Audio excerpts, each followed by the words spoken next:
All right, we are live. Hey, how is it going? It is your muscle building, fitness, and fat loss coach, Lee Hayward here for another live video Q&A.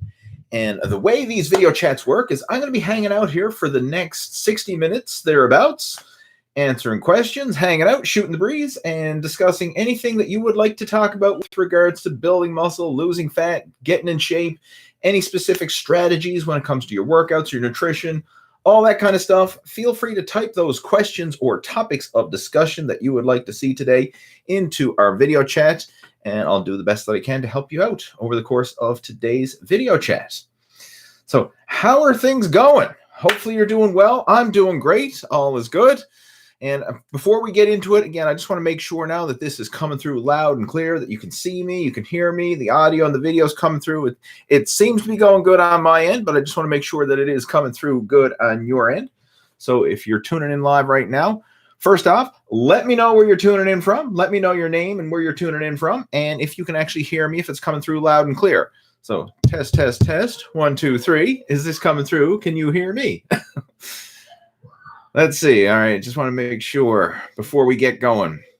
It usually does come through, but I've had some situations in the past where I started talking and I'm like go on for about 5 minutes before I realize, oh shoot, you know, the microphone was on mute or something weird like that coming through, right? So I just want to make sure that it is coming through loud and clear and that you can hear me and see me and all that. All right. Let's see. I'm just going to wait for a few more people to tune in live. We got CB Mitchell joining in from Portland, Oregon. Welcome to the video chat. Glad to have you tuning in today. Test, test, test. Just want to make sure. Test, test, test. I'm not sure if it is coming through loud and clear.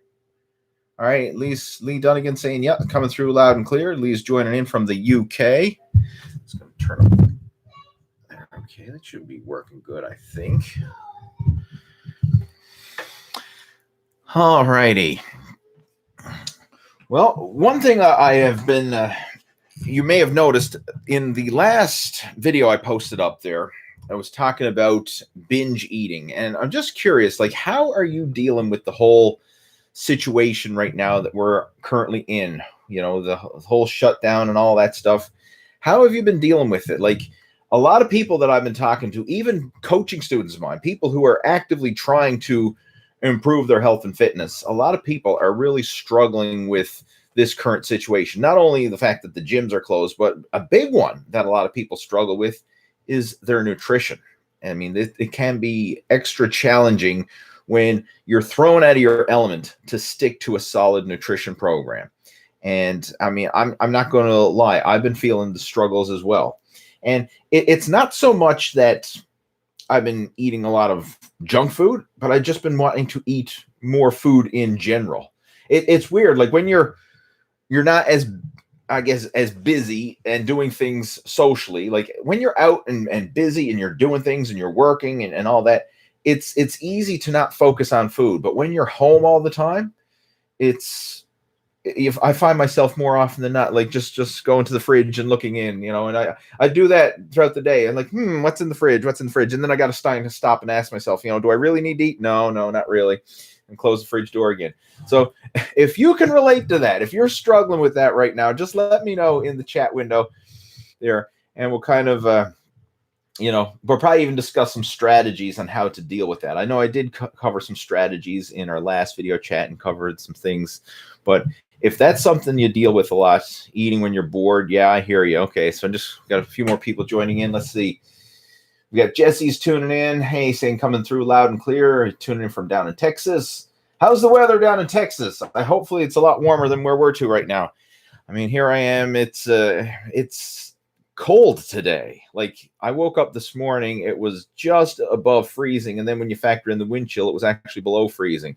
And last night we even had, and even this morning, we even had a little bit of snow. Now, of course, nothing accumulated. It melted as soon as it hit the ground. But I mean, like, it's still darn cold for the middle of May for where I'm to right now.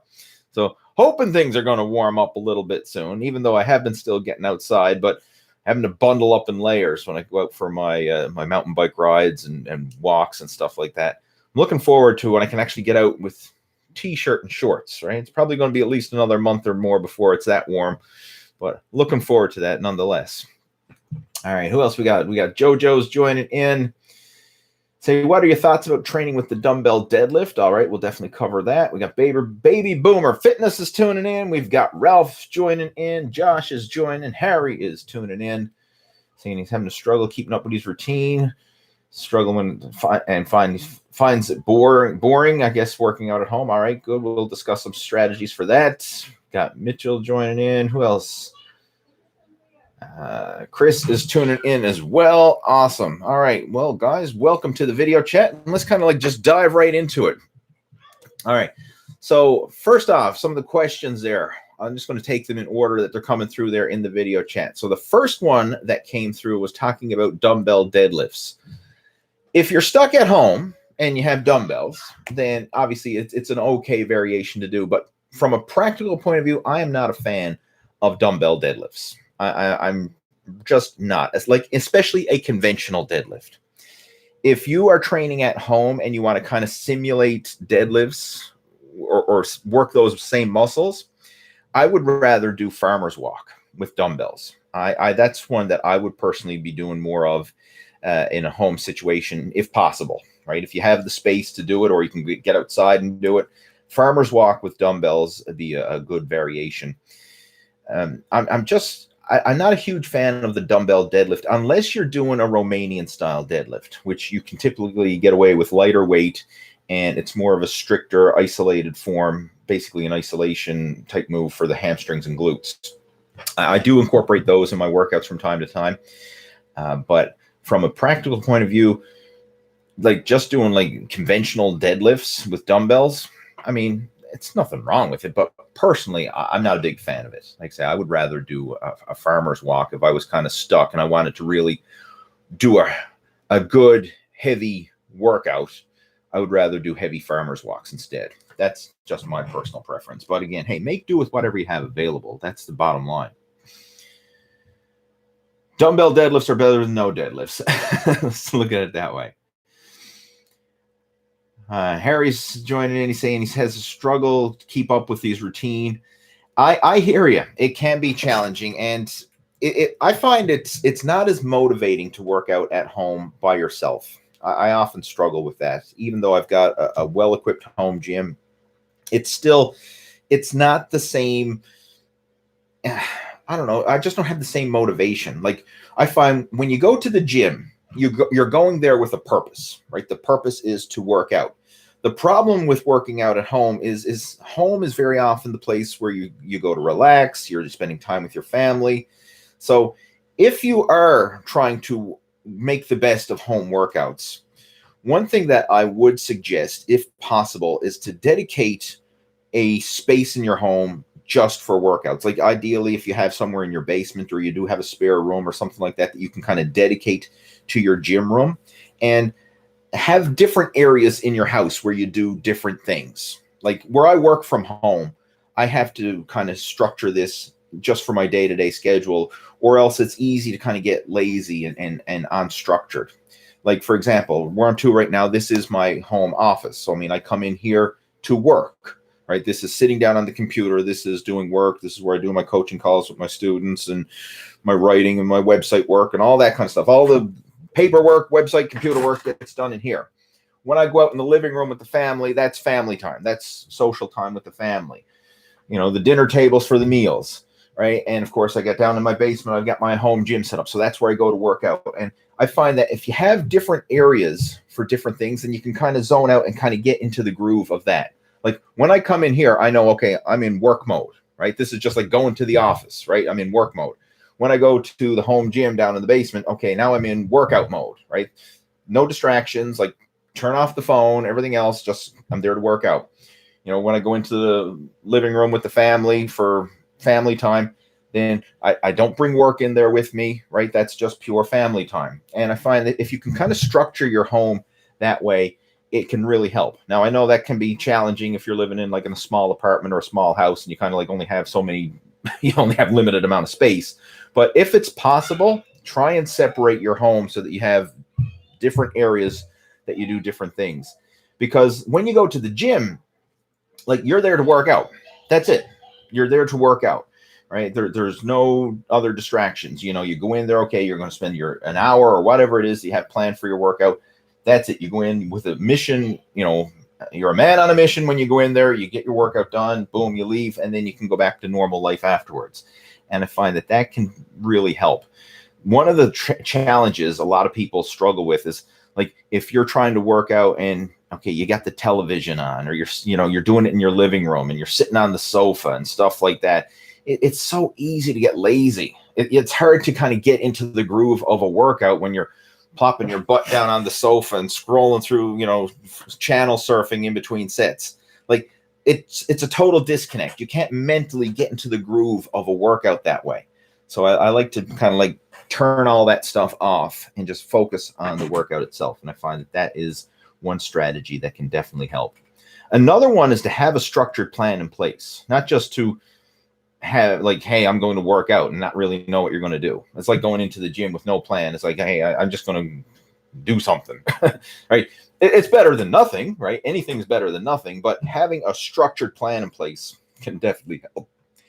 One thing that I would recommend, in the Total Fitness Bodybuilding app, I've been posting up some home workouts, and over on the Total Fitness Bodybuilding Facebook page, I've been doing follow along live home workouts, and we've got over 30 follow along home workouts posted there.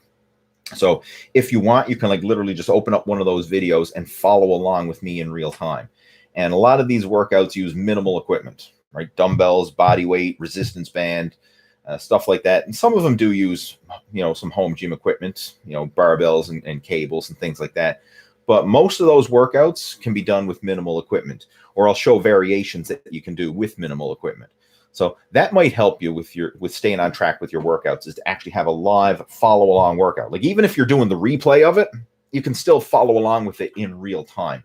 And it's almost like having your own virtual coach. It's like we're working out together virtually. So, I mean, you can do the sets with me in real time, and it can help to hold you accountable and give you a bit more motivation when it comes to sticking to those workouts. And that's part of the reason why I was doing it, because I know a lot of people are struggling with it. And quite honestly, like I say, I'm struggling with it too. And I find that by doing these workouts, these live follow along workouts, it helps to hold me accountable, right? Knowing that other people are there kind of depending on it, like virtually depending on me as their virtual training partner. So it helps to hold me accountable to follow through as well. So those are a few tips that you might want to try.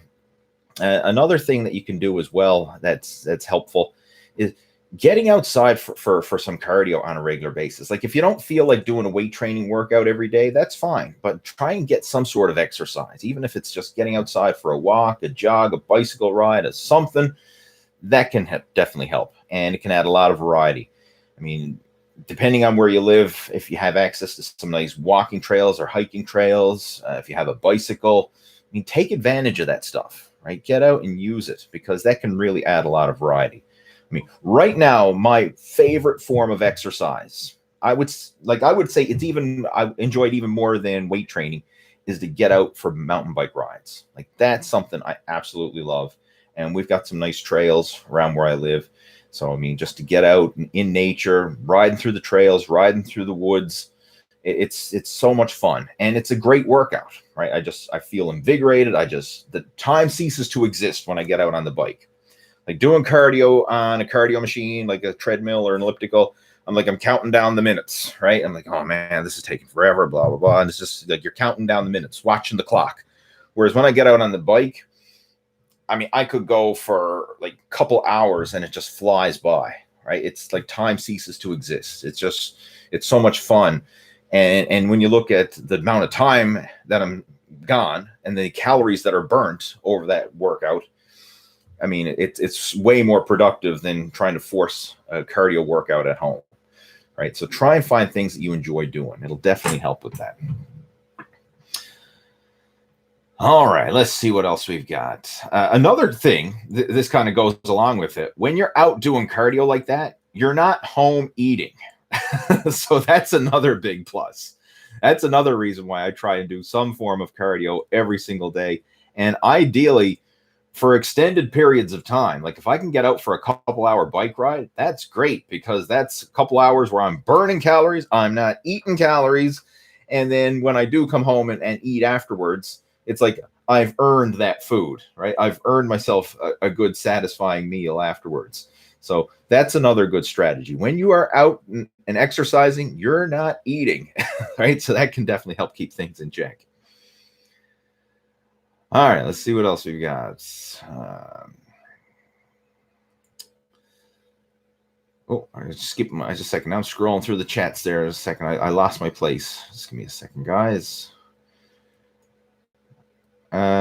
Chris is saying he doesn't like doing deadlifts. Any substitution? Well, I mentioned farmer's walk is another great substitution. Good mornings is another great substitution that you can do that works the same muscle as a deadlift that you don't, and or you don't have to. If you don't like deadlifts, then you don't have to deadlift, right? There's no law saying thou must deadlift, right? You can do other exercises. Focus on working the muscle, not getting hung up on the exercise. So if you're not a fan of deadlifts, then that's fine. You don't have to deadlift, right? You can do rows, you can do pull downs, you can do, different exercises for the hips and the legs. Like I mentioned, good mornings is a great one. Hip thrusters is another great one, right? Like, don't feel you have to do an exercise if it doesn't suit your body or you just really don't like it. There's so many different exercises available that you don't have to do the ones you don't like. I don't do a whole lot of deadlifts anymore because I've had some injuries that really prevent me from going heavy. Like if I do deadlifts now, they're pretty light, but I've had some injuries, especially like the major one that I had is a few years back. I tore a muscle in my tricep lat tie-in area right up here. And even doing deadlifts, when I place a lot of strain, I'm talking like if I go like over 3 plates aside with a deadlift, places a lot of strain on that area. And I find that it puts me at risk of further, re-injuring. So I don't go heavy with deadlifts anymore. I find it's just not worth it. I mean, not worth the risk of injury. So I try and work around it with different row variations instead. And you can still make progress. All right, we got Raymond joining in. We've got Josh joining in. All right. Josh is saying he's doing goblet squats with his dog. Okay. I don't know how the dog feels about that, but depending on the size of the dog, it could be a lot of resistance. Right? We've got Rob joining in. Hey, how's it going? Welcome to the chat today. Are the gyms still closed? Yes, the gyms are still closed. This one's from Raymond. As far as I know, there's no talk of gyms reopening anytime soon. I know it's depending on where you live. I've heard different stories from people saying there's talk of gyms reopening and all that, but where we live, the gyms are still closed and there's no sign of them opening up anytime soon. Right? It's going to be interesting to see how the world unfolds, what our new normal is going to be, especially when it comes to gyms. Like, are they going to have a limit on the number of people in there? And like, are they going to have to space it out? Like, are you going to have to work out with a mask on? Like, it's going to be weird to see how that all unfolds when we're in times of uncertainty. So we just kind of like play it day by day. And I try not to stress out over it too much because I have zero control over it. And I find like trying to worry about it really just, it's worry for nothing. So just instead of thinking stuff like that, I just focus on what I can do instead of trying to get obsessed on what I can't. We got Chris joining in. Welcome, Chris. He says, should I work out abs every day or should I for 5 to 10 minutes, or should I do a longer workout? That's really up to you. Sometimes I will very often throw in some ab exercises with a workout routine because abs, like an ab only day, even though I do them occasionally, is kind of boring, right? Like I usually don't get too motivated over just ab only, even though since this whole shutdowns happened, I have done several live follow along workouts where they were just dedicated like ab only workouts where we go in there for like 30 to 45 minutes and just nothing but abs for an entire workout. I mean, I get a killer pump and burn, like work all areas of the core, upper abs, lower abs, obliques, lower back, really just target the entire midsection. And it is a good workout, right? I've got up on the Total Fitness Bodybuilding Facebook page, there are some follow along ab workouts there. But usually I will throw in maybe a couple ab exercises with my normal workout. So like if I'm going in there, if it's chest day, at the end, I'll throw in, a couple ab exercises. If it's back day, I'll throw in a couple ab exercises. And I usually just throw them in like that because I find that's more enjoyable. For one, I prefer that. And the way it is with abdominals, like, yes, it's important to train them, but they're not a major muscle group. It's not like, nobody wants to get bigger abs, right? It's not like chest and arms and legs and stuff like that. It's kind of, the abs are basically just stabilizer muscles for your core. So the main thing is just keep them tight and strong, right? To stabilize your core. That's the most important thing. I mean, doing extra ab work is not going to speed up fat loss in the abs. Like, that's a big misconception. And a lot of people still feel that, if I do more sit-ups and I do more ab work, then I'm going to lose my belly. No, the only way you're going to lose your belly is by being in a calorie deficit and actually burning the fat that's covering the abs. Simply working the abdominal muscles is not burning the fat that's covering them. So I personally would just throw in some extra ab exercises with your regular workouts. But every now and then, if you want to throw in an ab only day, that's cool as well. Like, sometimes I'll even do that almost like an active recovery workout. Like, maybe I'm not feeling up to doing a heavy chest workout or heavy leg workout or heavy back workout. And I say, you know what? I still want to work out. So let's just go in there and do, just a body weight circuit of ab exercises. And that's what I was doing with the follow along workouts that I've been posting up on the Facebook page. That was the purpose of those, is like, I need to take some, like, I need an active recovery day. And I said, well, hey, let's just dedicate a day to ab training. So I did that. It's just cardio and abs. All right, another question here. What do you think of the nutritional value of sweet corn? I don't eat a lot of corn myself, but I don't have anything against it. I mean, it's all calories in versus calories out. I mean, like, if you enjoy corn and you want to have that as a source of carbohydrates in your diet, hey, by all means, do it. One that I will have, that I find is very helpful, especially in the situation we're in, is popcorn, air popped popcorn. So I have an air popper, and I will make up big, massive bowls of air popcorn, and that will be my snack, right? If I'm watching a movie or something and I want to snack on something, I'll make up a big bowl of air popped popcorn, versus having like potato chips and high calorie snacks like that. Have a big bowl of air popped popcorn, because you get a lot of food volume for very low calories, right? So that's a great strategy. And if you want to add something, like, you can put some dry spices or seasoning on it or whatever. But if I'm going to eat corn, it's usually in the form of air popcorn. Very rare do I just sit down and have corn with a meal, unless, like, I'm eating out in a restaurant and it's, on the menu or something like that, it's part of the meal. But that's usually how I go about eating corn. But again, there's one food is not right or wrong or good or bad. Like, especially when you're looking at natural unprocessed foods. Right? If you enjoy it and you want to make it work with your eating, like you prefer to have, say, corn instead of some other source of complex carbohydrates, go for it. There's nothing wrong with it. Whatever you personally prefer. We've got JoJo joining in. We've got Jesse's joining in, saying, I've been doing okay with my nutrition. Been doing intermittent fasting, having 2 big meals with more veggies and protein than carbs, and then end the night with some type of Casein High Protein shake, berries, and frozen greens. That sounds like a good strategy. And, I've done similar plans in the past, and I do find that can work, right? One thing I will caution you on, though, when it comes to intermittent fasting is there's pros and cons to it. And I've talked about this in the past. Like, it definitely can work, but what I would find would often happen with me, especially if I stuck to intermittent fasting for a prolonged period of time, is I would end up eating more and more during my fasting window, right? So, like, initially when I started doing it, it'd work because I would get satisfied with, just a couple big meals a day. But then what I kept finding was those meals started to get bigger and bigger. And then when I actually look at the total calorie intake, I'm back to consuming maintenance calories, or sometimes even a surplus, even though it's within an intermittent fasting window. So the thing you really need to look at, it's still the total volume of food that you consume over the long term, right? Regardless if you're eating it all in one meal, or you're spacing it out over multiple meals, or you're having 2 or 3, or it's the calories in versus calories out over the long term. That's what's going to determine whether you're gaining, losing, or maintaining. So, I mean, if you find that it works for you, hey, by all means do it. Like I've gotten some great results using various strategies of various forms of intermittent fasting, but it's not the end all be all, right? Because I mean, you can still get fat intermittent fasting. And I've seen a lot of people do that. You know, they think that just because they're fasting that, you know, it kind of gives them the free for all. Then when they do have their feeding window, that they can just go nuts.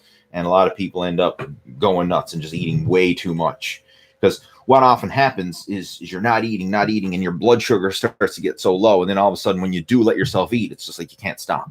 And that's where I would often find myself getting into that strategy or that situation. So what I've been kind of doing lately is I usually have more of a traditional eating plan. I'll probably have 3 or maybe 4 meals a day and try and space them out throughout the day. And I find that that keeps my blood sugar and energy levels more stable, so I don't end up eating too much at any one meal. Whereas if I fast all day and then like start eating in the evening, I find that I can very often sometimes eat too much. And it's weird because it's just if I go all day without eating, like my appetite is just ferocious when I do start eating. And I can slam back a lot of food. Like it's not hard to slam back a couple thousand calories in a meal, right? And you do that for a couple meals, and then all of a sudden you're not in a calorie deficit anymore, right? Now you're in this surplus, and you're actually getting fat, even though you're intermittent fasting. So, like I say, you can make it work, right? I'm just not saying that it can't, but you got to look at what you're actually eating. That's the most important thing. Not when you're eating, what you're eating, and how much you're eating. That's the most important thing. All right, got Monkey Wonky. That's an interesting name.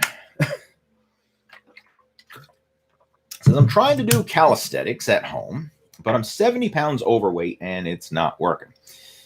Yeah, I can appreciate that. And, you know, some of my coaching students who I'm working with who are, you know, heavy and have a lot of weight to lose, that's one of the issues you have to look into. I mean, obviously, if you got an extra 70 pounds on, things like pull-ups, even push-ups for that matter, you know, lunges and different exercises, it's probably not going to be the best because you just have too much weight. It's like an average sized person doing like strapping on a 70-pound weighted vest and trying to do pull-ups. Like very few people can actually do that, you know, or the same thing with push-ups or whatever. So what I would recommend is if you have access to some dumbbells, some resistance bands, that will allow you to do some resistance training in a safer fashion with lower resistance, right? And then, of course, as you start to lose the weight, then you can gradually get into doing more of the body weight exercises. Cardio is a huge one, like even simple things like walking. If you have some sort of cardio machine, like a bike or an elliptical, do low impact cardio. That's huge. Like I would not recommend someone who's overweight to run. It's just too much impact on the joints. Right?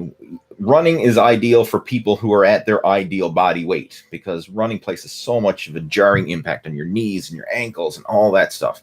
So it's not something that's really sustainable for most people as a fat loss form of exercise. Low impact cardio is much better. Bicycling, phenomenal, because again, there's virtually no impact on the bicycle, and a lot of people can usually ride longer than they can, you know, than they would jogging, and plus it's also more enjoyable. Walking is great. Like everybody, as long as you're mobile, should be able to walk, and that's a great form of cardio. I'd focus on that. The cardio, resistance bands, dumbbells, and if you can do body weight exercises like squats or push-ups, even if you have to do modified push-ups like on your knees or something like that, that's good. But there's a lot of exercises that you're not going to be able to do if you're overweight, and I understand that. Right? I mean, it's you know, so just focus on losing the weight. That's the most important thing through diet and cardio. And then, of course, as you get leaner, you'll get better at the body weight exercises. Like the single best way to get stronger at body weight exercises is to lose weight, right? The lighter you are, the better you're going to be, right? You want to do more push-ups, you want to do more pull-ups, all that stuff, lose weight, because the lighter you are, the easier those exercises are going to be. We have Cheyenne joining in from India. Welcome. What time is it over in India? It's either really late or really early. Again, I don't know the time zone conversion off the top of my head here now, but yeah. Might even be Saturday morning for you, is it? I'm not sure. We got Chris joining in. Let's see. It says, do stiff leg deadlifts in a sumo stance hit different angles of the hamstrings, or do they hit the same as a narrow stance? Try it and see where you feel it. I usually don't do wide stance stiff leg deadlifts. If I'm doing stiff leg deadlifts, I more often than not I'm going to use a shoulder width stance, because I just find that works the best for me. I've never really tried stiff leg with sumo before. I'm not a big fan of sumo deadlifts anyway. I'm like, everybody has their own personal preference, their own body structure. Like, some guys find that they're stronger with sumo and they're weaker with conventional. Others are the complete opposite. I'm stronger with conventional. I'm stronger when my feet are closer, my arms are on the outside of my knees. That's where I'm the strongest with the deadlift. So I'm not a big fan of sumo myself, even though sometimes I will incorporate them into my workouts, just kind of change up the variety and work the muscle from a different angle. And yeah, it will, absolutely. You're going to work the muscles from different angles. You probably feel more in the hips when you use a sumo stance. But again, just try it and see what works the best for you. And ultimately, just do what works the best for you, and listen to your body. Like that's one of the things it's a kind of a pet peeve of mine when some people say, hey, you must do this or don't do that. It really depends on the individual. Like, we all have our own personal preferences. We all have our own, levels of flexibility and mobility. Not every exercise works for everybody. So that's something you kind of have to experiment with and see what works the best for you. So if you like wide stance stiff leg deadlifts and you find that it works for you, hey, by all means, go for it. All right, let's see what else. We have Surrey V saying, I love what David Goggins says. Motivation is useless. It waxes and wanes. When you have drive, you do what it takes to get the job done. I can appreciate that. Motivation, while it's nice to train and do things when you are motivated, motivation never lasts, right? You're going to go through ups and downs. So if you only wait to work out when you're motivated, you're not going to be consistent, right? You got to kind of like just put it in the calendar and have it as like one of your to-dos, your daily tasks, even if you're not motivated to do it. An analogy that I like to look at it is, just look at your job, right? Whatever it is you do for a living, right? I'm sure there's days you wake up in the morning and you're not motivated to go to your job, right? There's days like, I'd rather stay home. I'd rather do something else.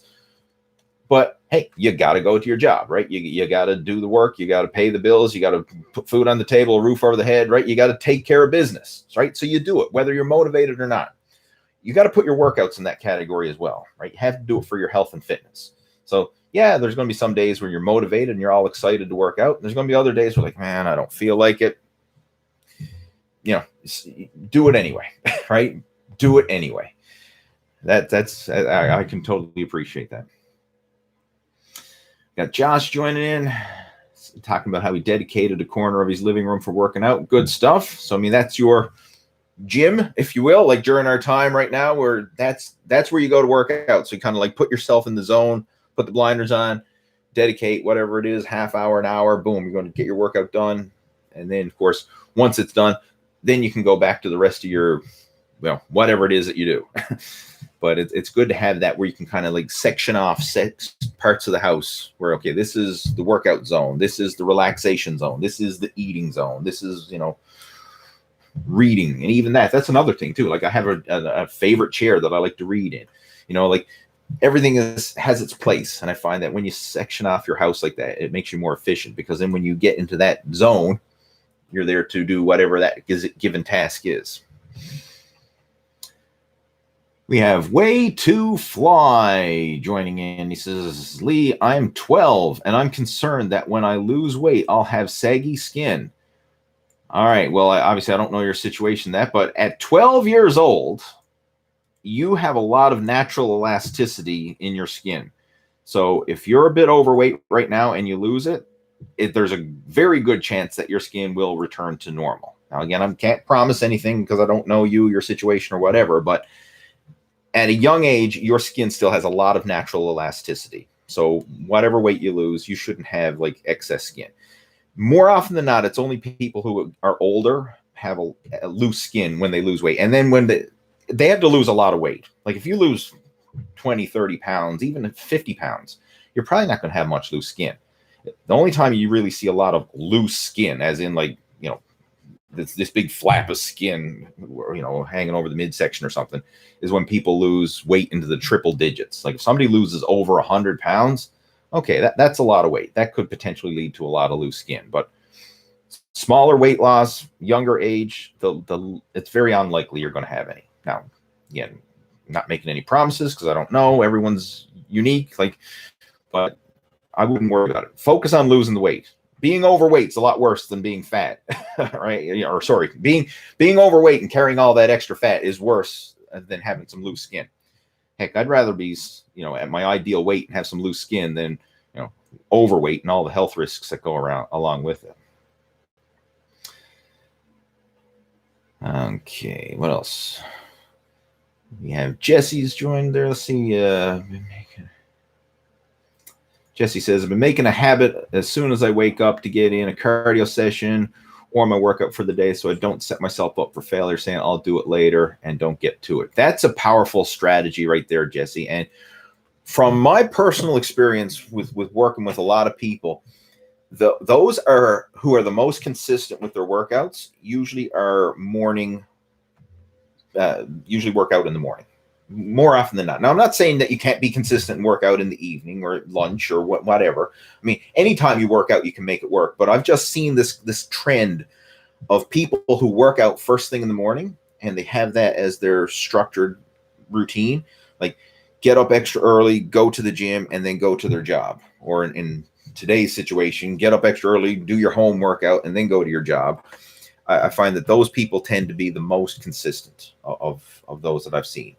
And you're absolutely right, because when you do it first thing in the morning, you get it done, you cross it off your list, that's it. Like the rest of your day can't interfere with your workout.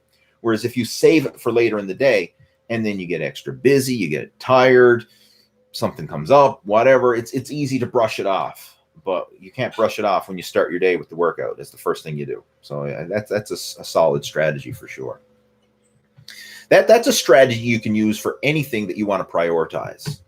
Like if you're trying to do, like obviously prioritizing your fitness is great, but any specific task or something that you're working on, like do that first, you know, in the early part of the day when you're fresh and you don't get distracted by all the other stuff. Like I know a lot of people who want to focus on writing, or people who want to focus on a project or focus on something like that. Like spend like the first hour of the day doing whatever it is that you want to focus and prioritize on. It's one of the best strategies you can use.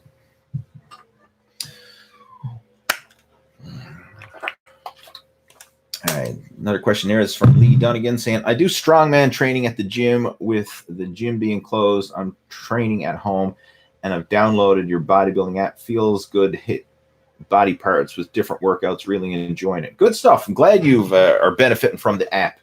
And again, if you haven't got a copy of the app, just head on over to my website, leehayward.com, and there's a link there for the Total Fitness Bodybuilding app. And it's got some cool workouts in there. I'll just pop it open for you just to show you. So there it is, the Total Fitness Bodybuilding app, just loading up there. There we go. So we got a whole bunch of different workouts. This is a new section I've added in, a new section of home workouts that you can follow. And these are some of the workouts that I've been doing on the Total Fitness Bodybuilding Facebook page. So we got like total body metabolic conditioning workouts. There's different body part splits like chest, back, shoulders, you know, and plus there's some cool, there's other workouts there like gym workouts. A second, I'll wait for that to load. There we go. So there's beginner workouts, intermediate, advanced, you know, upper lower body splits, abdominal specific workouts, push pull, body weight workouts, 5x5 training, German volume. There's a stretching routine, calisthenics, push pull legs. You know, there's a whole bunch of different workouts there that you can utilize right on the app itself, which is cool. Well, so there's an exercise database in there. You know, like, so you want to see some different chest exercises, just pop it open. And there's a whole bunch of different exercises. You know, there's little demos for each exercise there that you can follow along with.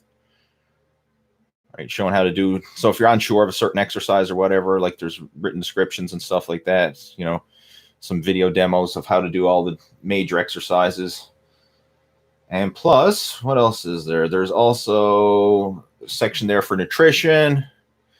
You know, there's a lot of stuff in the app. Like I kind of, when I was putting this app together, I was like, how can I kind of like cram as much like fitness and nutrition 101? Like if somebody was just brand new getting started and they wanted to like the one-stop shop, like how can I just get started? This is what I put together in this app. And there's a whole bunch of stuff there. So there's nutrition, there's recipes, you know, a whole bunch of stuff in there that you can follow along with. You know, guides there on how to count your calories, how to track your macros, a sample bulking plan, sample cutting plan, all kinds of cool stuff in there. All right, different high protein recipes and things. So if you don't have a copy of the Total Fitness Bodybuilding app, head on over to my website, leehayward.com, and there's a link there where you can download it. It's available for both Apple as well as Android. Get yourself a copy of the Total Fitness Bodybuilding app if you haven't already done so. It's $2. It's $1.99. I know it's going to break the bank for a lot of you, right? Going to break the bank, but it's it's going to be the best $1.99 you spend. I guarantee you that. We have, who else we got joining in? Does Thor's deadlift count? And did you hear of Luke Sandoe's death? I watched a video of Thor's deadlift, and heck, it looked like it counted to me. Right? That was insane. What, 501 kilos? Like, I can't even wrap my head around that. Like, that's more than double that I've ever, my personal all-time best at my strongest ever. Like, it's insane. Like, you can't, like, it's hard to appreciate how big and how strong these like strongman competitors are. Like, you know, the world's strongest man guys. Unless you've actually seen them in person, it's hard to appreciate it. Like videos and pictures and all that do not do justice. Because I mean, like you're watching like the world's strongest man competition on TV, and you see them all there. I mean, yeah, they're all huge, but they're all standing next to each other, and like it's hard to get perspective, right? Because they're all so massive. But when you actually meet them in person, then it's like, oh my God, like they are literally giants. Because I remember, like, you know, a few years back going to the Arnold Classic and stuff, and just meeting these guys. Like I met Brian Shaw, I met Big Z, and like a lot of these guys, and they are literally giants. Like I'm probably up to, oh my God, like when I stood up next to Brian Shaw, like I may have been up to like his chest. Like that's how tall he is. And then of course he's just massive. Like you don't appreciate like how big these guys are. Like, okay, yeah, you're huge. Right? And they shake your hands. It's just like shaking hands with a baseball mitt or something like that. These big, massive paws that they got. I mean, it's crazy how big these guys are. And of course, the strength is just off the charts. But yeah, does his deadlift count? Heck yeah, it counts. And you mentioned there about Luke Sandoe's death. I've never met Luke. I've never really followed him before. And honestly, I didn't really know much about him until all the, you know, the fitness influencers and bodybuilding sites and started talking about him. So I really don't have anything to add or comment about that. I've never met the man personally. All right, let's see. Another question here. This one's from Chris. Why do I get so winded when I work out legs or do pull-ups? I don't get as winded when I do cardio. Because it's it's not. See, strength training and cardio are two totally different forms of energy, right? Like cardiovascular exercise, it is aerobic with oxygen, and you're training at such a low intensity that your body, you can process the waste products and you can run on oxygen, right? That's why it's aerobic. Anaerobic exercise is without oxygen. So you're training to the point where muscular failure, and then after you do your exercises, your body is, you are sucking wind, yes, but it's different because now you're trying to replenish the ATP, the different energy stores. There's two totally different energy systems. That's why I don't care how, like, you could be a elite level endurance athlete, but if you do a heavy set of squats, you're still going to be sucking air, right? That's just the way it is, right? It's just two totally different forms of exercise. Like cardio is low intensity exercise where you can manage the workload and you're breathing enough air to keep yourself going, right? You're pacing yourself with cardio. Whereas when you're doing weight training, you're not pacing yourself. You're going all out for that short burst, and everybody's going to be winded afterwards, especially when you do big, heavy exercises like squats or or, like pull-ups, a very challenging one as well. But anytime you do big compound exercises, you're going to be sucking wind regardless of how fit you are, right? That's just normal. That's a sign that you're working hard, that you're pushing yourself. I mean, if you did an all-out set of squats and you weren't breathing heavy, or you didn't feel it, then, well, you didn't do an all-out set of squats, right? You were training too easy if you don't feel it afterwards. So that's normal. You're not, there's nothing wrong with there. That's just the way it is. Everybody's like that, right? We got Azim joining in. How is it going, Azim? Let's see his question now. A second, guys. I lost my place again. There we are. Okay. I have a question regarding volume and weight ratio. It said when bulking to do less volume with heavy weights and for cutting to do more volume with light weights. Is it true or just psychological? The whole low reps for bulking, high reps for cutting, that's not accurate. What determines whether you bulk or cut, gain weight, lose weight, is not the number of reps you do. It's the calories you consume, right? Like, you can do low rep training and be in a calorie deficit and lose weight. You can do high rep training, be in a calorie surplus and gain weight. So no, there's no correlation. Like, that's outdated information. Now, I understand where it kind of came from, because, okay, if you do a higher volume workout, you can expend more calories, but you don't burn many calories during a workout. Like, most people way overestimate how many calories they burn when they exercise. Like, seriously, you're going to burn between 5 to 10 calories per set. That's it. Now, somebody who's super huge, like, Brian Shaw or Thor or someone like that, okay, maybe they're going to burn 15 or 20 calories per set because they're twice as big as the average person. But the average person, if you're 200 pounds or less or in that range, you're burning 5 to 10 calories a set. That's it. So, I mean, if you do a set of bicep curls, okay, you're burning 5 calories. If you do a set of squats, you're probably burning 10 calories. That's not a lot of calories. All right. So, I mean, even if you bump up the number of sets, it's not a lot, right? You burn more calories doing cardio than you ever will doing weight training, right? You go for an hour-long cardio session, you'll burn way more calories than you will doing 20 sets in the gym, right? 20 sets in the gym is 200 calories, right? You do an hour of cardio, I mean, depending on how hard you go or whatever, you could burn 500 to, 800 or whatever, depending on how hard you go. So you'll burn more calories from cardio. So if you want to cut weight, increase your cardio and cut back on your food intake. That's the best way to put yourself in a calorie deficit, not playing around with your workout sets and reps. Now, you can still manipulate your workout sets and reps to help stimulate muscle growth, right? Obviously, if you're doing higher repetitions and higher volume, you're doing, you're working more muscular conditioning. If you're doing lower reps, it's more for strength and power. I mean, you can still play around with that. There's nothing wrong with that. But don't look at it as, okay, this is going to help me gain weight or this is going to help me lose weight. No, it's calories in versus calories out. That's what's going to determine whether you gain or lose, not the number of reps you do in the gym. All right, Harry's joining here. He says, totally agree with the structure. I'm doing full body workouts every day. What do you recommend for legs using only body weight? You can get some awesome leg workouts with body weight only. And if you head on over to the Total Fitness Bodybuilding Facebook page, I've got some body weight leg workouts there. But I'll just throw in some examples for you right here. Obviously, body weight squats, lunges, split squats, pistol squats, jump squats. Those are some awesome squat variations that you can do. Hindu squats, another great one. You can do some body weight leg curls. You can do calf raises, whether they're double leg, single leg. I mean, there's a lot of things you can do, right? You can get yourself an awesome leg workout at home with just body weight. Don't think that because you don't have access to gym equipment that you're stuck. I mean, you can still make some great progress. Step ups, another great leg exercise. If you have access to dumbbells and resistance bands, then that just opens up the door for even more exercise variety, because now you can start doing like some good mornings and stiff leg deadlifts, and you can add some resistance to those squats and lunges and step ups and all that stuff. Right? You can get a killer workout for legs. And again, head on over to the Total Fitness Bodybuilding Facebook page, open up the video tab, and we've got over 30 follow along workouts there. And there's some of them are leg workouts. All right, so if you want to see some, and again, you can follow along in real time, right? Just like a virtual training partner, right? Set for set.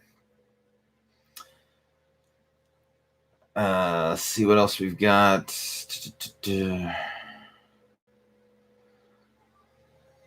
Rob is saying, I just started doing jump rope on the back patio. That'll gas you quick. It's kicking my butt. Hopefully it'll help with the core and cardio. It's a high intensity workout. Absolutely. Jump rope is very intense.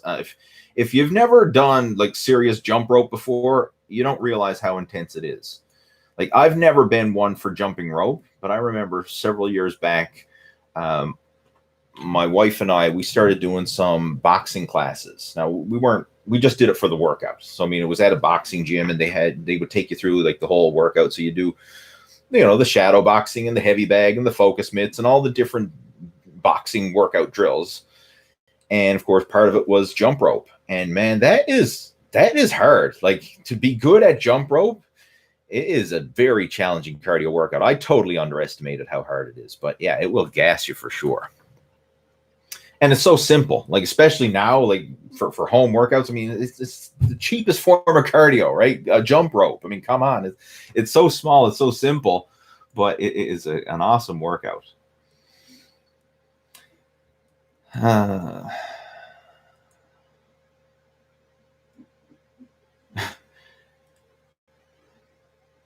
got Heather is joining in. Welcome.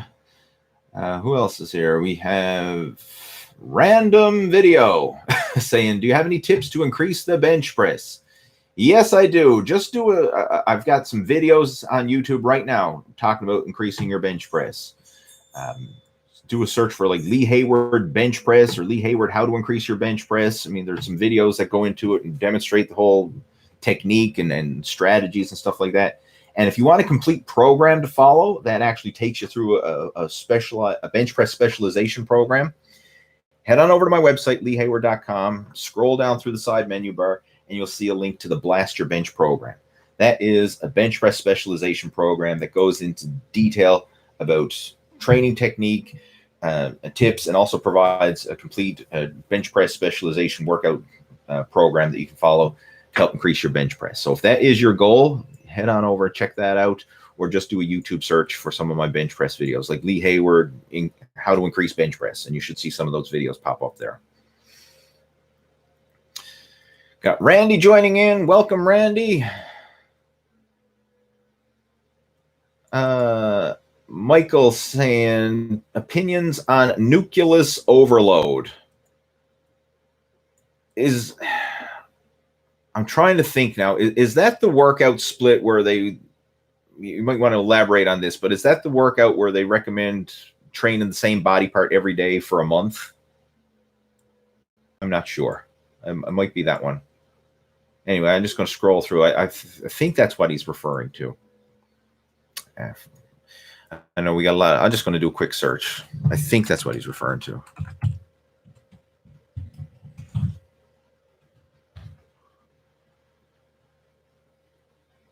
Training a body part for a month will have more growth. Yeah, okay. This is my opinion on that. I've kind of utilized similar strategies in the past, and in the short term, it can help. Like, you can help to get through some plateaus with nucleus overload training. It's just like, everybody puts these fancy names on stuff. Like, I mean, it's just working the same muscle every day. That's all it is, right?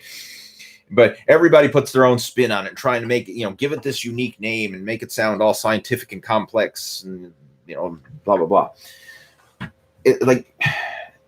You can certainly make some progress, but the thing you have to look at is, if you're going to do something like that, you need to, first off, manage your total recovery, and you need to prioritize your workouts. Like, you can't train everything every day. That's one of like, a lot of times I see people say, well, I want to follow this program and that program, and can I combine these different programs together, and can I do all this? And like, no, you can only do so much. You only have so much recovery available. Like, just visualize we have 100 units of recovery, right? Let's just pretend we have that.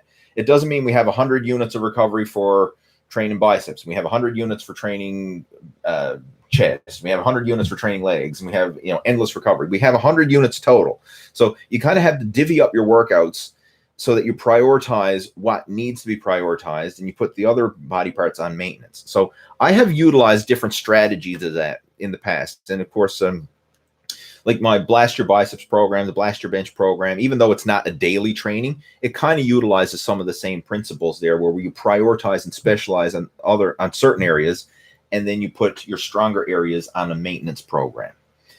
And that is a good strategy to help spur on some new growth, and again, dedicate more of your recovery ability to those stubborn body parts. Like if you've got a really strong body part, like in my case, I've got genetically good calves. Like ever since I started training, they've responded well, and I just have good calves. So I don't spend a lot of time training calves because it's not a priority for me. And I would rather spend my time training my weaker body parts. In my case, my arms and my shoulders are genetically weak body parts. They've always lagged behind the rest of my body.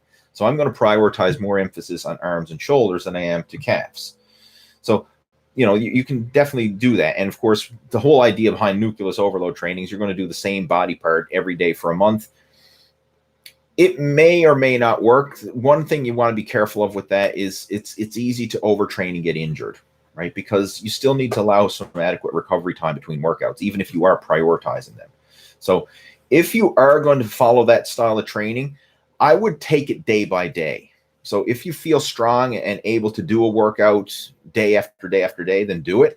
If not, like if you get to the point where you've trained a body part several times this week and you're due to train it again, and you're like, man, I'm still just painfully sore, right? And I would recommend taking the day off. Give your body time to rest and recover, because constantly just breaking down the muscle over and over and over again, you're not completing the full growth process. Because in order for a muscle to grow, you have to stimulate it, like break it down with weight training, stimulate it, but then you have to allow adequate time for it to rest, recover, and grow. If you keep shortchanging the rest, recover, and grow, obviously you're not going to make maximum progress. It's like just keep digging a hole deeper and deeper. You're going to dig yourself into an overtraining rut, and you could easily get injured. So listen to your body on that one. And like I've recommended similar strategies, and I've utilized similar strategies for myself. Like I'll give you an example for one: daily push-ups to help build up the chest, right? I mean, that can work. That can definitely work, right? Because you're getting some daily activity there, stimulating those muscles on a regular basis. But if you find that you've been doing that, you've done it 5 or 6 days in a row, like daily push-ups, and then you try and do them, and like, man, my chest is painfully sore. Your joints and tendons and ligaments are starting to hurt. Take some time off, let it rest up and recover before you continue on. Don't just be a meathead and work through the pain and thinking, I want to maximize my growth and I'm going to stick to the plan. Like, be flexible, listen to your body. And if you need to rest and recover, then take the time to rest and recover. Right? That's one of the drawbacks to these programs, because not everybody can handle that type of training frequency or that much volume. Anyway, that's my opinion on that. What else we got?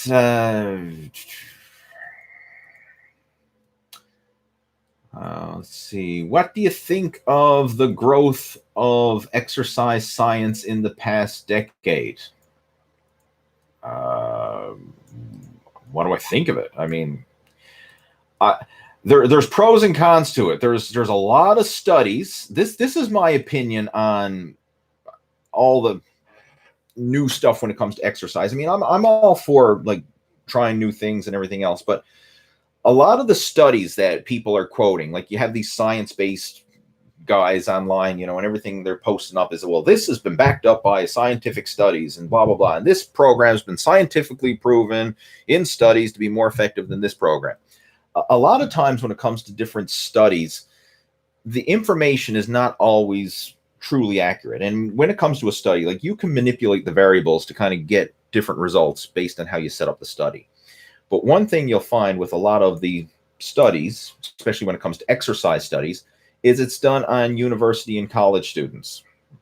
And they may or may not be, depending on their fitness level, right? You're looking at college students because obviously most of the studies are done at universities and colleges. And then who are their test subjects? Other university and college students. So what works for a university student who's probably just getting started with working out may not be applicable to a 45-year-old man who's been working out for the past 20 years, right? People are at different stages of the game. So I don't always like to just take a study on blind faith. When someone says, oh, this has been scientifically proven to be better than that. Well, it depends on the individual, depends on the situation. And most of the stuff that works, it's been like the programs that were working back in the day, like back in the pumping iron days, even like, look at the old, Arnold and all the guys on Muscle Beach and stuff like that. And even in the days before that, like the basics work. Like the human body hasn't evolved to the point where the basics don't work anymore. So the same stuff still works today as it did back then. Like some programs are old as dirt and they're still productive programs, right? Like one, for example, where is it? I don't know if I got it on my bookshelf there. Hang on. Like the super squats program. I mean, this, what's the copyright date on this?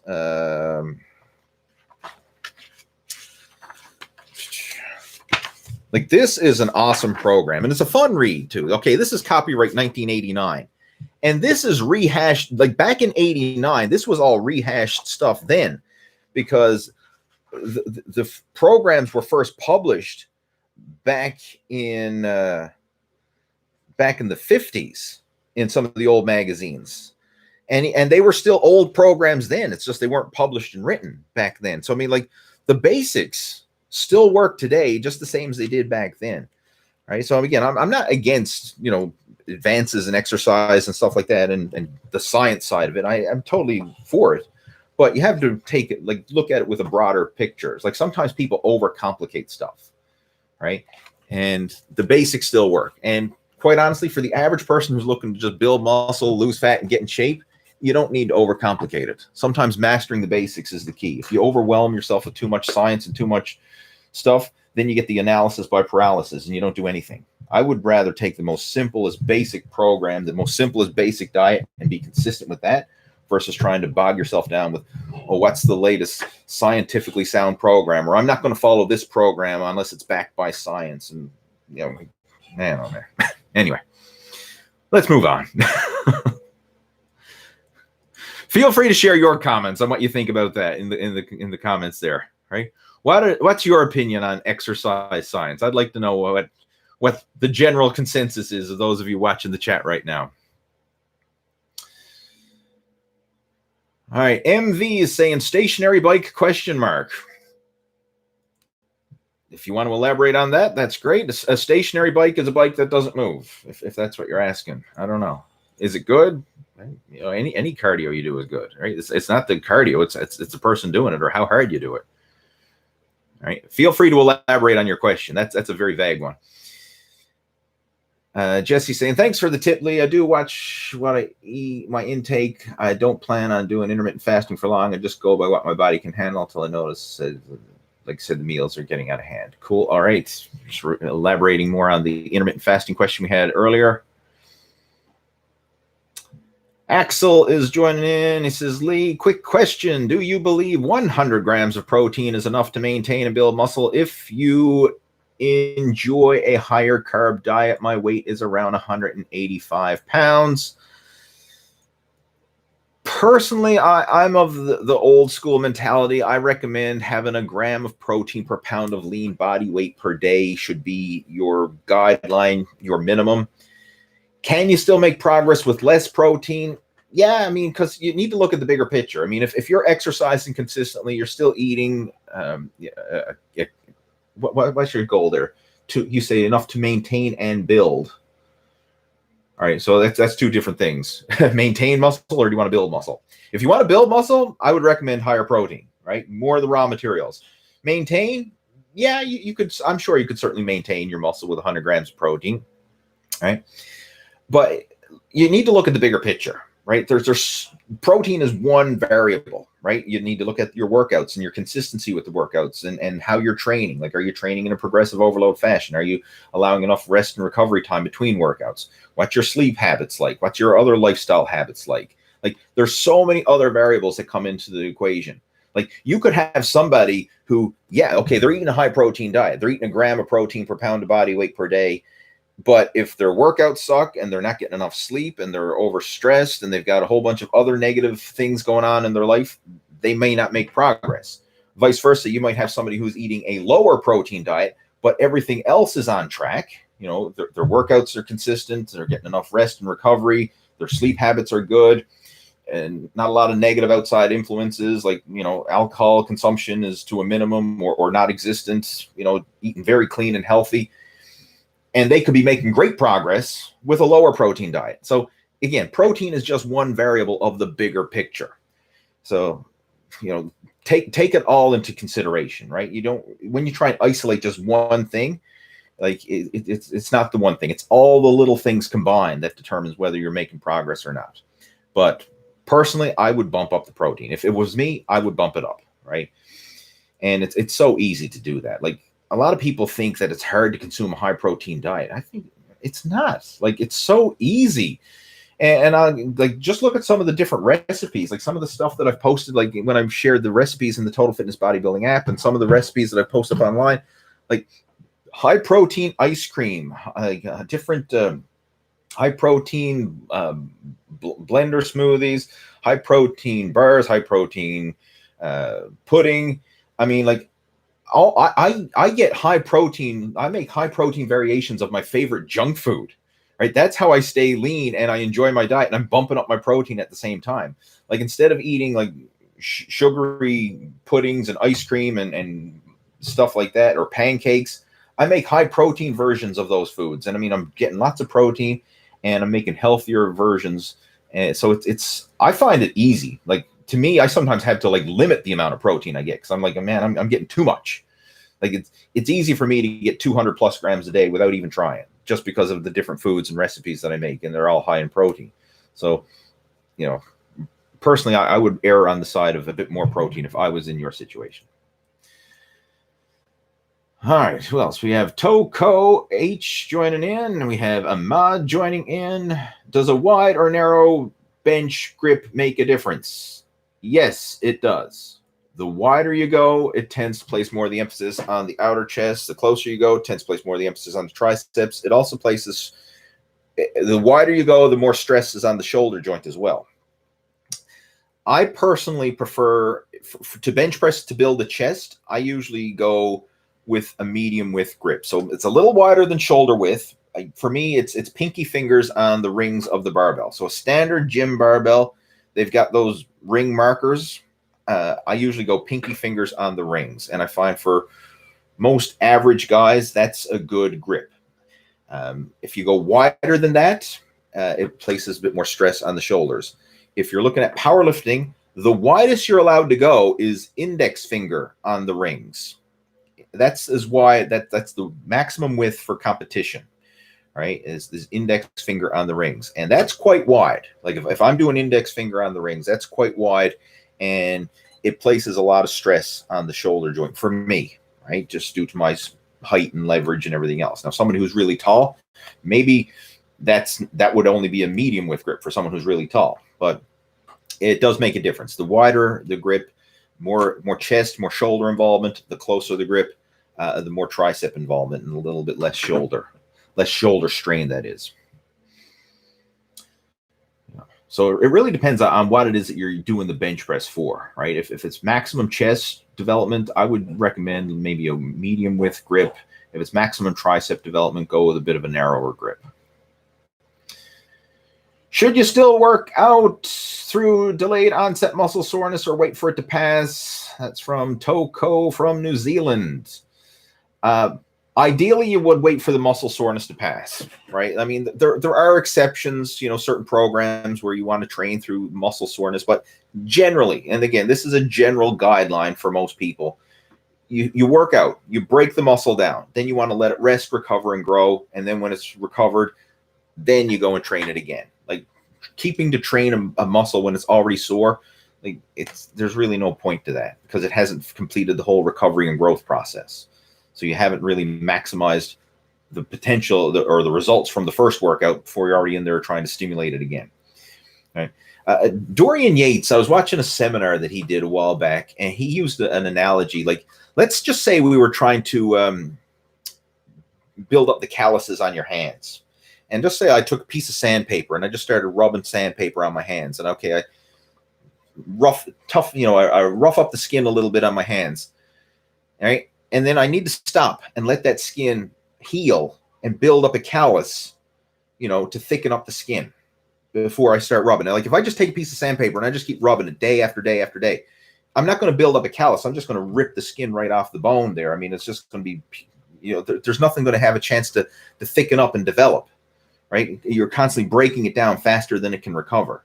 So the same analogy with the, building up your muscles. You just can't keep breaking them down and expect them to build, right? There has to be time to rest, recover, and grow as part of the process. Another analogy you can look at, like, let's say getting a suntan. If you just keep going out and sunburning yourself day after day after day, and you just burn and peel and the skin flakes off, and then you go out there and you burn, you get all red and peeled, and the skin flakes off. Like, you're not allowing your skin to tan, you're just causing damage because it's just burning and peeling and burning and peeling. You need to have the suntan, like some light sun exposure, allow your skin to recover and develop a tan, and then when it's recovered, then you can tan again. Like if you just keep tanning and burning and tanning and burning, you're not going to develop a tan, because what's going to happen is you're just going to break the skin down faster than it can heal. So the muscles are the same way, right? You need to allow time to, you stimulate the muscle through the workout, and then you need to let it rest, recover, and grow. And if you keep shortchanging the rest, recovery, and growth process, you're not going to maximize your results. All right, Banshee 107 is saying, I heard you need to lift heavy to get stronger gains. Is that true? Yes, you need to lift heavier. If you keep lifting light weights all the time, you're not going to get heavier. You need progressive overload of some form or fashion. There's different ways of going about it, but bottom line, if you want to get stronger, you have to, over time, build it up so that the muscles are doing more work than they did before. Like if you start off working out day one and you're curling a 10-pound dumbbell, and 10 years later, you're still curling a 10-pound dumbbell, then you didn't make any progress, right? You have to build it up over time, somehow, some way, some shape, some form, right? That's the basis of building muscles. You have to build it up. Now, there will come a point where you will start to hit a natural limit. Now, that's not going to happen for a few years, but eventually you will get to the point where you're starting to hit that natural limit. And I mean, in my own workouts now, like I'm not constantly pushing for heavier and heavier weight because I'm kind of close to my natural limit. There's very little room for more muscle growth on my body now. At my age and the length of time that I've been training, I'm kind of like maxed out, right, of what I can achieve naturally. I mean, of course, when you start putting in, PEDs and stuff like that, well, that changes the game entirely, but I'm not interested in going down that road. I'm just kind of like looking at my natural limit and staying healthy. And at this stage of the game, I'm not in there constantly pushing for more weight, because I know if I keep pushing, the risk of injury outweighs the benefits. But for someone who's still in that building phase, you're trying to get bigger and stronger, you need to lift heavier, absolutely, but do so gradually, right? It's like progress gradually, and like little things. Like if you do 10 reps of an exercise today, well, hey, try to get, for your next workout, try to get 11 reps. Or if you lifted 100 pounds in an exercise today, then okay, in your next workout, try and lift 105 pounds. Like little tiny small jumps. And even if you can break it down even smaller than that, like you can go get these fractional weight plates that are even smaller, like half a pound weight plate. So like you can literally add like 1 pound to an exercise, right? Like if you're doing a barbell exercise, let's just say you're doing barbell bench presses with 100 pounds. If you had those fractional half-pound plates, you could put one on each side, and then next workout, you're doing 101 pounds. And then the workout after that, you try to do 102 pounds and 103 pounds and build it up even 1 pound at a time. Like inch by inch, little bit by bit. That's the fastest and safest way to build up and to train with progressive overload. One of the biggest mistakes I see a lot of novice guys make is, all right, let's just say they go in and, I don't know, they're bench pressing and they put a 45 on each side of the barbell, okay, and they get 135, right? And then they say, okay, that felt good.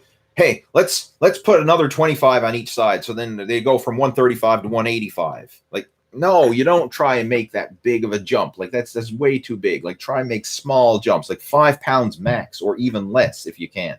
Small little increments. That's how you build up, and that's how you build up safely. Because if you try and do too much too soon, you're just going to end up pulling or straining or tearing something. And then, of course, if you get injured, that's going to set you back big time. Small, steady gains. So an extra rep per set, extra pound on the barbell, or an extra 5 pounds, something like that. Small, slow, steady gains frequently over time. Logical Order says, I can only see my abs when I'm flexing. Do I have to be just consistent longer to see them without flexing? That's pretty much normal.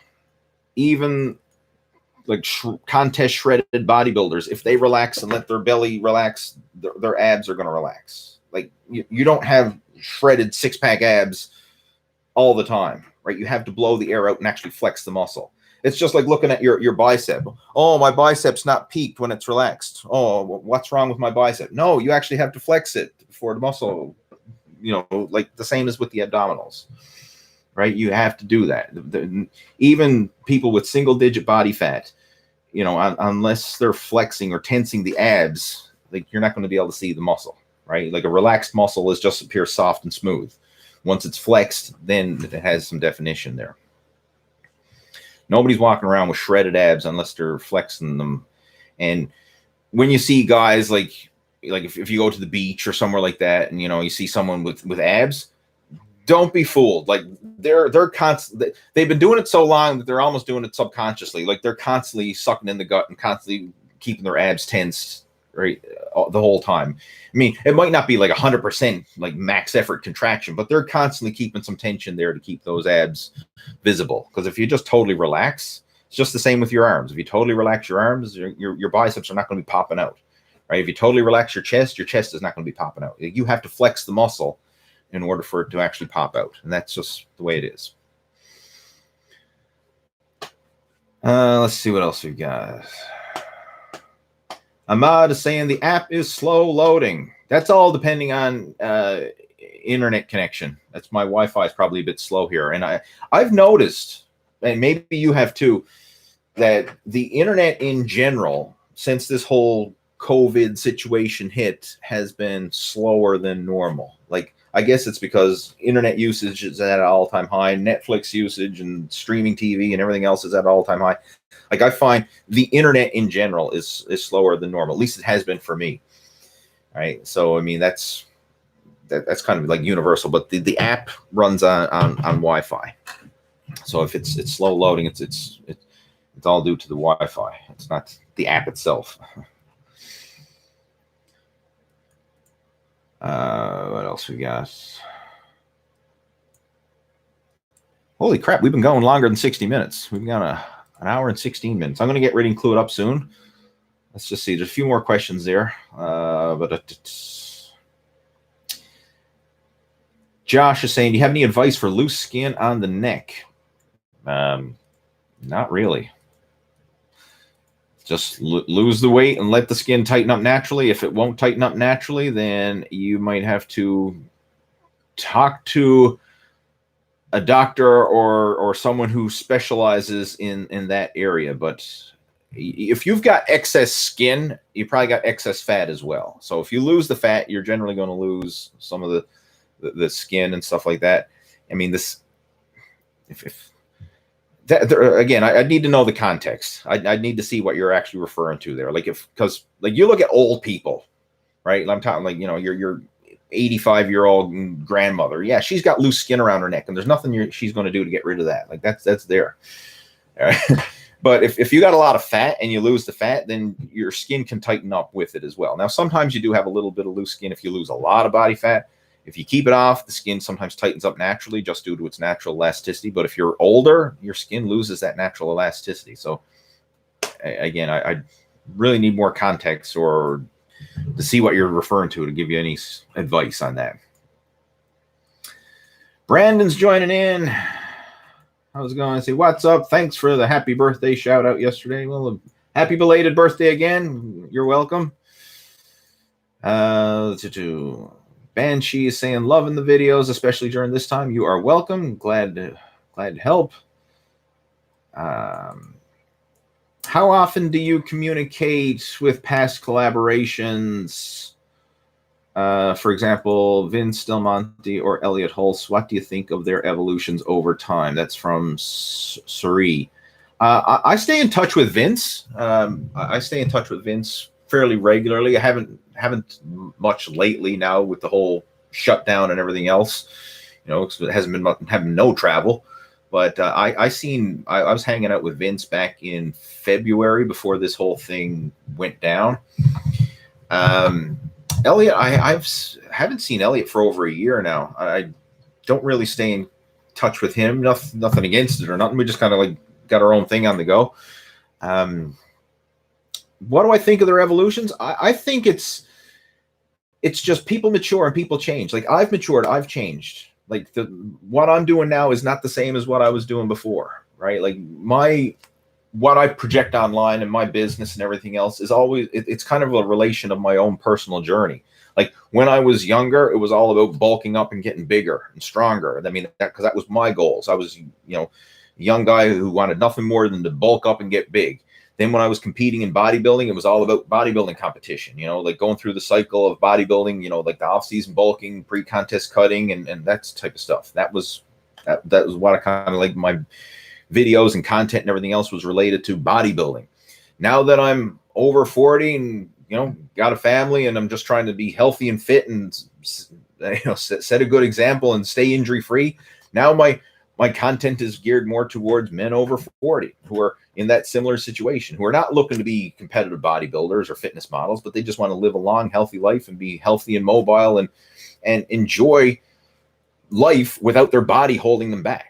Because I see that so often for guys who are in their 40s, 50s, and 60s and beyond, is because they've neglected their health and fitness.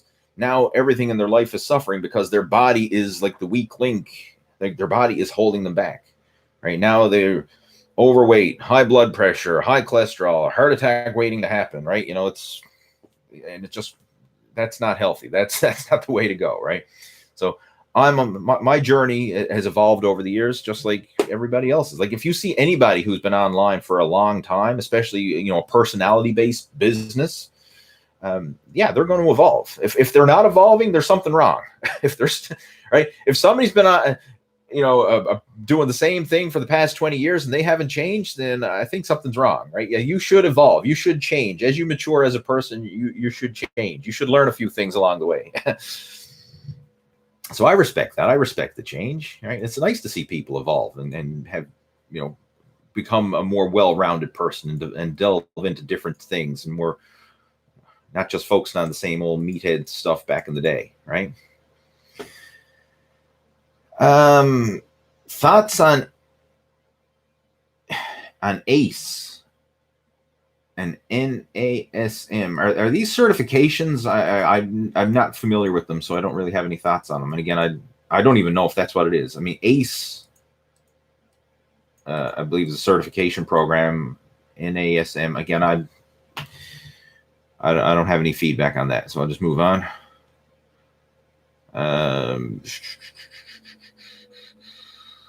Let's see what else we got there. I'm going to get ready and clue it up soon because we're going way over an hour now. A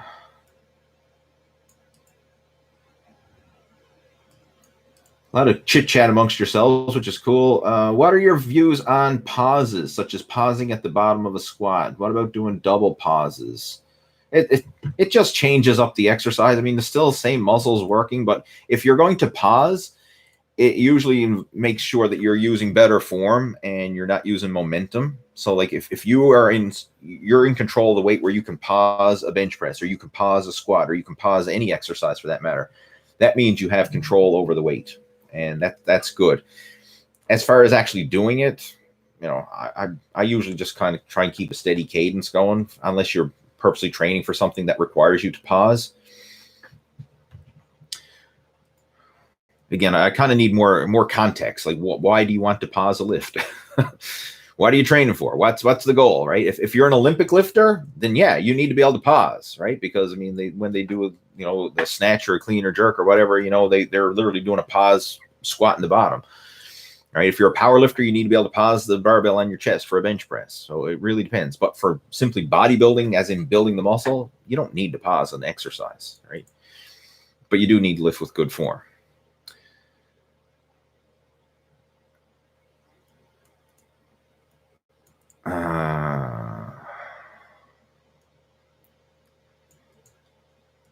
What have we got here? Allie's joining in. I saying I have been training for the past 4 years. I put on a decent amount of muscle. Still, my weight is very low. Is that something I should be concerned of? No, you shouldn't be concerned of that. That's actually a good thing, because if simply just gaining weight for the sake of gaining weight is usually excess body fat. If you're putting on lean muscle, you don't need to gain a lot of body weight in the process. And in fact, if I could go back in time and kind of change some of the stuff that I did, I would have been a lot more conservative with my bulking, because bulking is, for most people, is just an excuse to get fat. Yes, the weight on the scale goes up. Yes, you might feel big and all this, and having extra fat on your body does help make you feel stronger as well. Like, there's certain exercises you will be stronger if you've got more fat on your body. But if I could go back in time, I would have been a lot more conservative and made slower gains, not be in such a rush to just pile on weight and try and force feed myself to get bigger and heavier. Because ultimately, when I was doing that, like, I remember back in the day, I had this goal in mind. Like, this is, just stupid naivety. Like, I was really had the goal. I was going to be a pro bodybuilder, and I wanted to get my body weight up to 250 pounds. So I was just shoveling back food, trying to get my weight up to 250 pounds. And I mean, this was before the days of social media and stuff. So people weren't posting pictures like they are today and stuff like that. So, I mean, I kind of like had this skewed vision of myself. Like, I almost believed that the weight that I was putting on was lean weight until I actually seen pictures of it afterwards. I'm like, holy crap, I'm not lean. I'm a fat slob. But in my mind, I thought I was lean. And the heaviest I got up to was right up in the low 240s. And I was pushing for 250. Like I said, I want to bulk up to 250. I had that number in my mind. I said, I want to be a 250 pound off-season bodybuilder. And I kept slamming back food, trying to get up to 250 pounds. And all it did was make me a fat slob. I wasn't healthy. I didn't look good. I didn't feel good. And I mean, there's no point of it. And then I just had to diet all extra hard to lose that fat that I gained. And then in the process, I probably lost whatever muscle I gained in trying to bulk up that much. So slow, consistent gains. Like, if you're making lean gains, that's good. Do not be in a rush to pack on weight. That's if I could go back in time and like teach the old Lee Hayward, like if I ever found the DeLorean and I could go back in time, right, back, I would find, that young, teenage, early 20s Lee Hayward and say, hey, dude, put the fork down. You don't need all that food, right? You don't need to get up to 250 pounds and be this fat slob. You're better off making slower, leaner gains. You'll feel better, you look better, and then you won't have to diet down afterwards, right? Because that's what I was doing back then. I was bulking up, which is just getting fat. And then I would try and then, of course, next time I was competing in a bodybuilding contest, I'd have to diet and lose all that fat. So then I'd even have to do more cardio, more severe dieting. And it was just this yo-yo cycle. And I mean, I really wasn't making much progress. I probably would have made better progress and better gains and looked better on stage if I stayed leaner year round and just made slow, steady gains over time versus trying to force it with just bulking up. Bulking is overrated, right? It really is. So if you've made some good muscle gains, you can see the progress, but your weight is still low, that's fine, right? Don't be in a hurry to increase your weight. I mean, a low weight, I guess, is all relative, right? It's all relative to the individual, right? Like, some of the guys that you look up to, like a lot of fitness influencers and stuff like that, you say, man, they're in great shape. Like, a lot of them are not that big, right? They look bigger on camera and in pictures and everything else, but when you actually see them in person, you're like, man, they're really not that big and they're not that heavy, right? Like, there's a lot of, like, me, for example, like right now I'm around 190 pounds, right? I mean, I'm not big by any stretch of the imagination, and if a lot of people, like, you look at someone like, who are some, like Jeff Cavalier, for example, like you see Jeff Cavalier with his shirt off and, like his pictures, the guy looks amazing, but he's not big. I mean, I don't know his exact weight, but he's somewhere in the 180 pound range, maybe even lighter. I really don't know, but he's not that big. And he's quite, he's tall. He's probably like 5'10" or 5'11", somewhere in that range, like maybe 175, 180 pounds. Again, don't quote me on it. I don't know his stats off the top of my head, but he's in that range.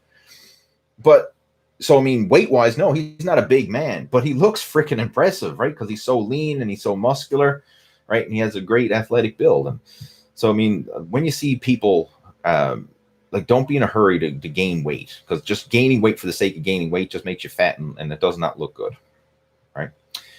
All right. With that being said, I'm going to clue it up, man. We've been going for an hour and a half. I just got the gift of gab today. So I'm going to clue it up, guys. Hopefully you enjoy the video chat. I always enjoy doing these. Again, if you do enjoy these video chats, smash the thumbs up button, right? Give me a thumbs up. The more support and more thumbs I get, the more I'll actually do these video chats.